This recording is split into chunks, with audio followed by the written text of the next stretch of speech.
አራንቺ ልጅ ራስሽን ጣልሽ ምን ሆነሽ ነው? ሸነቀልሽ እኮ መንግስቱ ኃይለማርያም መሰልሽ እንዴ?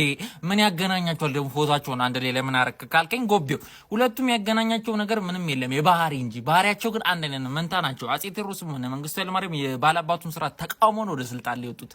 በጣም መሯቸው፣ በባላባቱ ግፍ መሯቸው ነው የወጡት ወደ ስልጣን ከወጡ በኋላ ሀገራቸው ድንበር ለማስከበርና አንድ ለማድረግ ነው የሞከሩት። ይሄ የተከፋፈለውን ነገር ጭፍልቅ አርጎ የመግዛት ነገር ኦቨር ሄዱ እንጂ ጭፍልቅ አርጎ የመግዛት ነገር እሱ ኤርትራ እንዳትገነጠል ሶማሌ በኩል ኡጋዴን እንዳይወሰድ እሱም እንደዛው ሸዋ እንዳይገነጠል ትግራይ እንዳትገነጠል የዘመነ መሳፍንቱ ሰብረው ነው አንድ ያደረጉት ማለት ነው። ከሰበሩ በኋላ ግን በጣም ሁለቱም የሚገርመኝ ባህሪያቸው በጉልበት ሁሉ ነገር መፍታት እንችላለን ብለው ያስባሉ። በጣም ኃይለኛ ተዋጊ ነው ቴዎድሮስ ባይዚ። እሺ እና ቴዎድሮስ ነግራቸው ታሪኩን ከዚህ በፊት ቡሌ ማዋጋት ቡሌ መውጋት እንጂ ዲፕሎማሲ አያውቅም ነበር። ሁለቱም አያውቁም ነበር።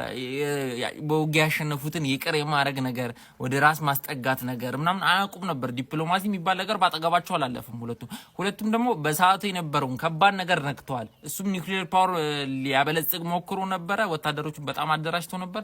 እሱም በዛ ሰዓት በጣም ኒውክሊየር የሆነውን መድፍና ሌሎችን መሳሪያዎችን የመስራት እቅድ ነበር። ይህ ነገር ደግሞ በውጭው ዓለም አይደገፍም፣ አይፈለግም። በጣም ከባድ ነገር ነው። አንድ አፍሪካ ሀገር መሳሪያ ማምረቷ በጣም ውድቀት ነው ለአንድ ሀገር ማለት ነው፣ ለነጮቹ ማለት ነው። እና ይህ ነገራቸው በጣም ይመሳሰላል። ከቤተክርስቲያን ጋር ያላቸው ጥል ታውቃላችሁ። ሁለቱ ናቸው ጥለኛ፣ ከቤተክርስቲያን ጋር በጣም ጥለኛ ናቸው። አጼ ቴዎድሮስ ምንድነው ይሁላ እህል ምን ያደርግላቸዋል ብሎ ቤተክርስቲያኗ እንደነጠቀ ነግሬያቸዋለሁ። በዛ ላይ ደግሞ ምንድነው የወላ ቄስና ቄስ ብሎ ሁለት ቄስና በሶስት ዲያቆን አስቀርቷል ቤተክርስቲያኖችን። እስካሁን ድረስ አለ መሰለኝ ፎርሙ። እሱም እንደዛው ነው። ከቤተክርስቲያን ጋር መሬት የወላ ምን ያደርግላቸዋል ብሎ መሬት ወስዶ ለድሃ ሰጥቷል። እሱም ለወታደርና ለድሃ ሰጥቷል፣ የቤተክርስቲያን እህልና መሬት ማለት ነው። ይሄ ባህሪያቸው በጣም ይመሳሰላል። ሀገራቸውን አንድ ለማድረግ ሀገራቸውን ይወዳሉ። ነገር ግን የሚወዱበትና ፍቅራቸው የሚገልጹበት መንገድ ነው ልክ ያለው ነው። ሁለቱም ፍቅራቸው የሚገልጹት ከዚህ በፊትም ብየዋለሁ በሱ ላይ ፋራ ባል የሚቀናው ባል የለም። ሌላ ወንድ ጋር ስትሄድ ነው ሚስቱ ጥብጥብ አርጎ ደህና አርጎ አደባይቶ ማለት ነው ወድሽ እኮ ስለምወድሽ ነው መታሽ የሚለው ባል እነሱ ባላቸው ይወዳታል። ግን በፍቅር አገላለጻቸው ልክ አይደለም።